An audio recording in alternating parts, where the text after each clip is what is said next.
before COVID hit, you have your business lined up and you have sellers and buyers who are getting ready for the spring market, and then things fall apart. And we hit this pandemic that no one was prepared for.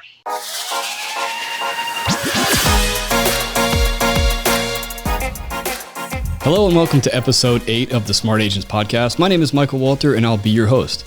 Our goal of this podcast is to bring you tips and inspiration from fellow real estate insiders to help you grow your business.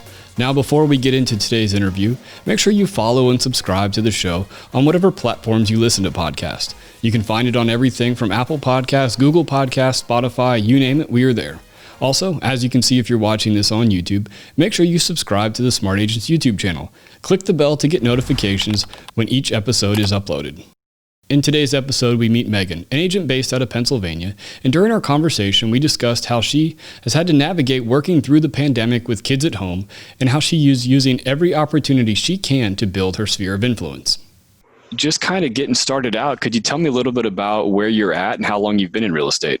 Sure. I've been in real estate over 2 years. I'm with Berkshire Hathaway. I'm on a large team that's pretty high producing. We're on the Christine Warstall team, and it's a phenomenal team. We have a great crew of members on the team, and we really support each other. And Christine is amazing with her knowledge base. And if there's ever a question, she's probably seen it and can definitely help you out with anything that you know. So it's nice to be part of a team.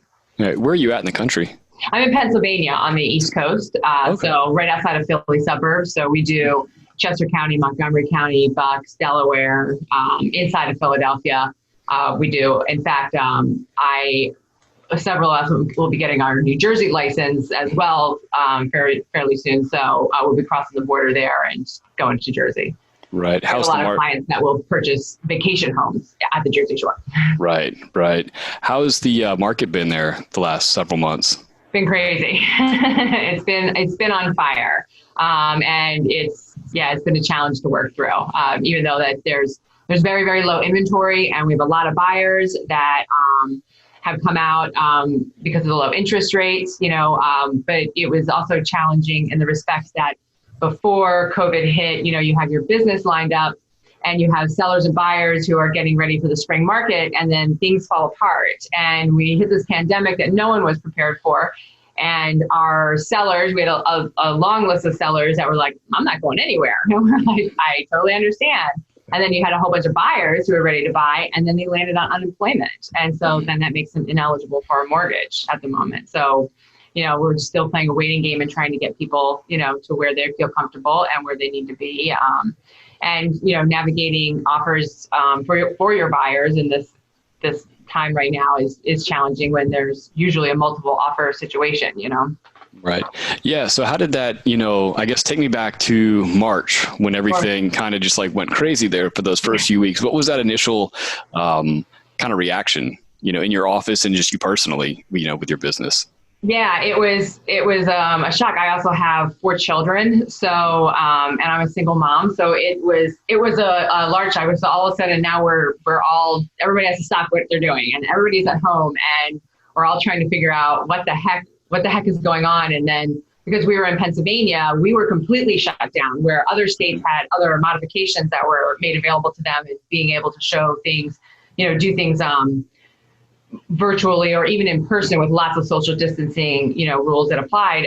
We were allowed to do nothing at, certain points. And then they opened us up to a little bit of virtual, but still, I totally understood buyers' perspective. They're like, I'm not going to buy a home if I haven't walked through it. We had some people who were like, we're cool with it. We'll do it. We're like, okay. But for the most part, people are like, I really actually have to go into this home, and then not, inspectors weren't allowed in, and, other repair people wouldn't be allowed in. So we just all kind of sat back and we're like, when are you just going to let us get back to a little bit, release us, and that was basically, we were all chomping at the bit by June. And then when June hit, when they released us into, the next zone, the yellow zone, everybody was like, and it was crazy. Yeah. So you guys were a lot more restricted than most places with, just tell me about how that just put a total stop to what you guys were doing. I can imagine with the inspectors and everything, there's not a whole lot that can happen. No, there wasn't anything that could happen. And it was frustrating for people who had so for us, we had listings that were under contract and we're supposed to settle during COVID. And some of those fell out of contract because we had buyers that still wanted to move forward, but we couldn't move forward. And then we had the sellers were like, well, I'm not going anywhere right now. We need to extend, our settlement date. And people would refuse. And they're like, but you get both sides of it. You're like, I totally understand, so we had a lot of that, and then there were some contracts that were, nice that we got them extended until June when we can get the necessary people in to finish the transactions. But that was really a challenge, just trying to navigate both sides of those transactions and getting people to just calm down a little bit. And we're going to come out of this and everyone's going to be okay. We can get people to where they need to be. Right. Working with those people that on both sides, that were trying to pump the brakes, but then also these buyers and just everybody in general, I guess, when you have that kind of a period of time that goes past, how were you communicating? Like, how challenging was it to communicate with them to keep them, in the loop and keep you guys, as the agent still in front of them? Yeah, we would we use BombBomb a lot for like some videos. So that helps us to stay in front of our clients. And, just kind of kept sending out reassuring like newsletters, and, tips, to try to like alleviate some of the stressful situation, game nights, in our newsletter, like things like suggestions for what to do at home, so, I have, like I said, I have 4 kids, so I can relate to the parents, and then the postings that are going on like inside of Facebook, like for your school district, and just trying to really relate to everybody and, so that, we're all in this together and, we'll be here when we come out of it and, everything is going to be okay. Right. As that's gone on, what are some of the things that you're taking from, the last 6 months that you think that you're going to, keep and apply to going forward? I guess moving forward, I guess some of it, a lot of people are waiting for the other kind of like shoe to drop, like, is there going to be another surge? Or are we going to be like locked back down again? And right now with our market, we're seeing a little bit of a lull right now. And it probably has to do a lot with, the election, kids are back in school. Parents are finding it difficult because our kids are, almost all of our school districts are all virtual. So our kids are at home, some are hybrid where you get to go a couple of days a week, mine are not, they're still at home. But, just trying to, reassure everyone that everything's fine. I think that especially like some of our listings right now, when they're expecting everything to be it was so hot and heavy and things to be snapped up in 3 days, we had contracts, and now we're seeing it's 10, maybe 12 days and they're like, well, what's wrong? We're like, no, we're just trying to normalize a little bit. That's not normal. This is more of our normal. So we're seeing a little bit more regulation, which is good. So maybe, the people that were originally wanted to list their home, but were scared, will now come forward and be like, okay, we might be ready because we think we can find a new home because with inventory is low, there's nowhere to go, Right. They want to be forced to do a home that they don't want. Right. Yeah, definitely. I think, it's interesting, the different places around the country that I talk to people, 2 months ago, I couldn't even get the place on the MLS yet before I was getting offers on. Yeah. We were doing sight unseen. Yeah. Yeah. It's wild. Okay. Yeah. I mean, it makes the job easy, I guess, but It's just like a whirlwind. Yeah. So now you mentioned something that was interesting. You talked about the Facebook groups with the school, having kids and stuff like that. And having access to those groups, how often are you reaching out to, kind of cultivating a sphere within that group? Pretty often. A lot, I know, and then there'll be like subsects within the group for sports and stuff like that. And I try to stay pretty much in front, like if there's any kind of like, like a team booklet that's going to go out with the rosters, like I'll make sure that I always advertise in it, and that, I always am the first to, if they need goodies, I drop them off in our team bags, but definitely posting in there and trying to be, like funny and joking, you know what I mean, to engage people. So I'm not in your face. I'm not, like a realtor, like she just wants to, just trying to make conversation with people and just genuine connections and just, as a way to make more friends. who can empathize with everybody's situation, and then that's why they remember me, and then they're like, oh, hey, they're like, so-and-so's mom, she's a realtor. Let me talk to her. And I've had quite a few organic conversations like that. They're like, or, and I do make sure that when I am emailing the school, like if I'm back and forth with the teacher, I am using my work email because my signature line's underneath it and it's got like all my accolades and, where I am. And so I've had quite a few teachers contact me and be like, oh, hey, I saw you're a realtor. And just like, I have a question, like, I've heard that there's some teacher programs for mortgages. And I'm like, absolutely, and so we'll talk like that. But it helps, every little bit helps, it is strategic, but you try to be, like not in your face about it. Right. Well, I think it's super smart. Like just every communication that you make, having that, the email signature and just, I think you're doing it. It's kind of like wearing your, name badge just to the grocery store and not even like think, oh, I just got off work or whatever, Right. Right. I think Exactly.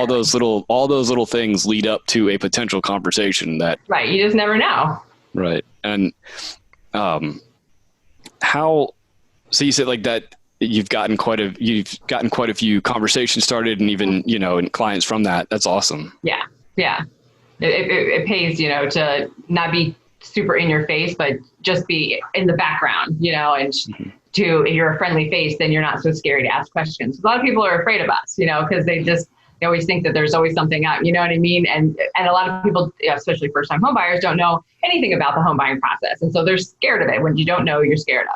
And a lot are just afraid to ask questions, so if they're like, oh, hey, that's Maddie's mom, I'll just go talk to her on the sidelines, and then casually ask her some questions, I'll be more than happy to answer anything you have, and not pressure you. And I think that's a mistake that maybe a lot of people make, is that they pressure and go in for the hard, and then at the next game, they'll be like, hey, you asked me about it, and I won't do that. I'll just stay in the background. Like, if you've got anything more, you can come to me. But if you keep asking me, then I will start to engage you a little bit harder. Right.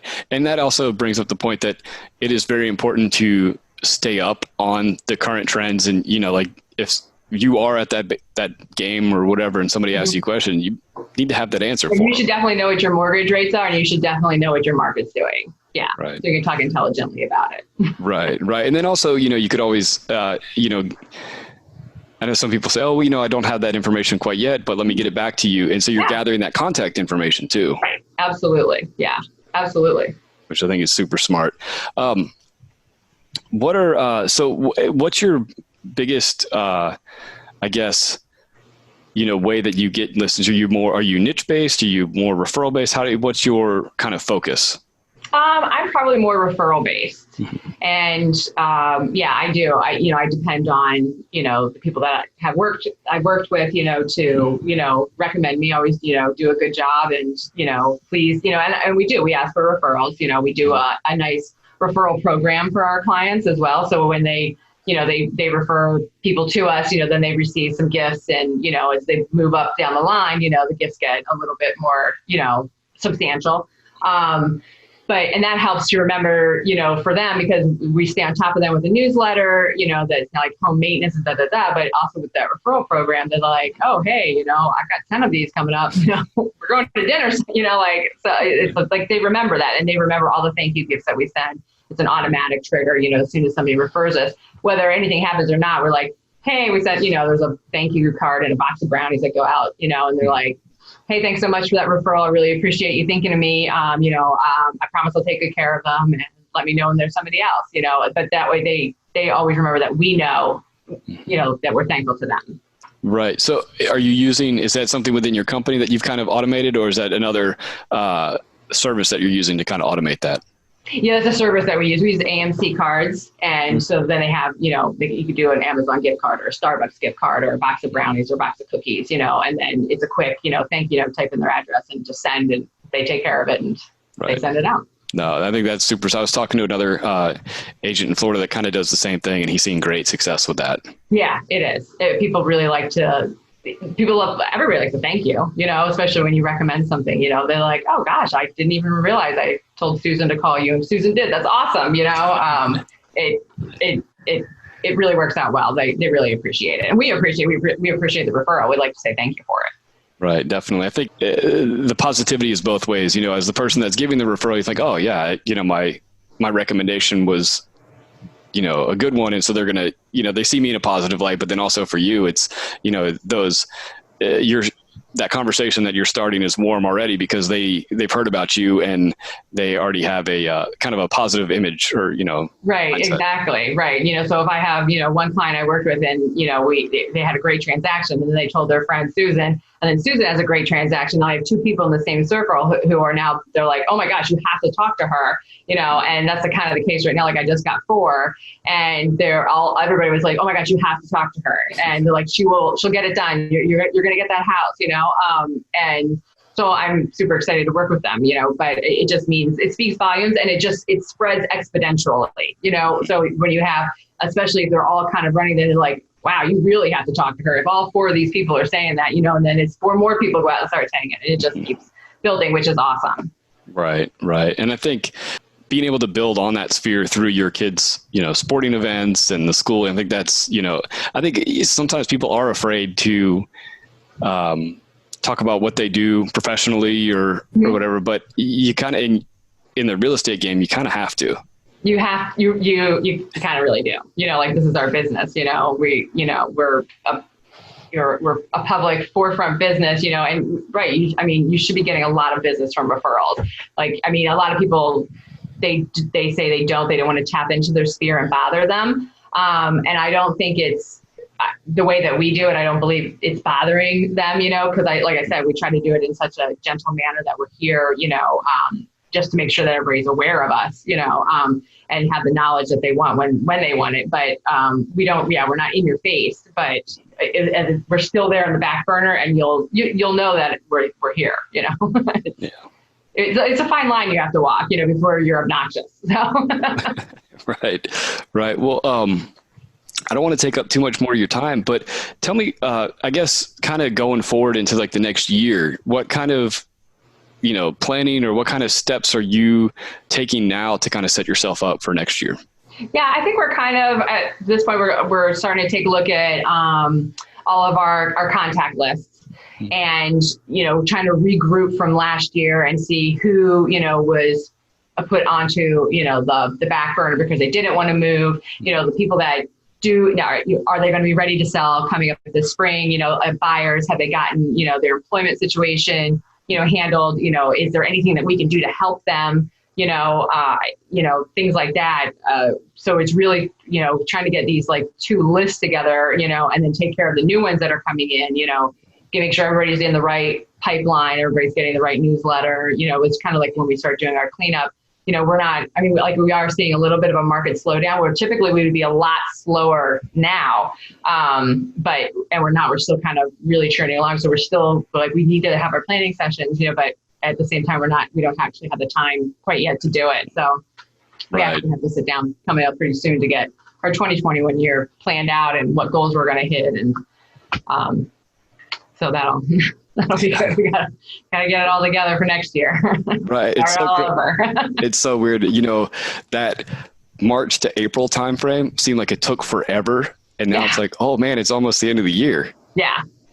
It was, everybody we all keep like, what day is it? Does anybody know where we are right now? It is a bit of a time warp. And, so I think that, if we can, normalize a little bit here, if kids can go back into school, I think we're still going to get a steady pop that continues through November because, there were still parents that, wanted to move closer to work or be, move it. And there were still, those ideas in their head. And I think if, like I said, because of the slowdown, and I think we all largely believe it had a lot to do with these kids being at home here, and parents going, I can't go anywhere. Like I have like 3 kids on computers right now. Like, what am I gonna do? I'm not gonna do that. If we can get them back into school and we can get more normal, functions going on, then I think people will be open back up too, and we can get this inventory up, and then we can normalize our market a little bit. It won't be so insane. Right. Well, I really appreciate you taking time to talk to me. It's always super insightful to talk to, agents around the country to see what's going on. Thanks so much for having me. I really appreciate it, Mike. So I really want to thank Megan for joining me. I really love how she uses each and every opportunity she has and is not afraid to let people know that she can help them with all of their real estate needs. If you think you or someone on your team has an awesome story to share with our community, send us a message at feedback@smartagents.com.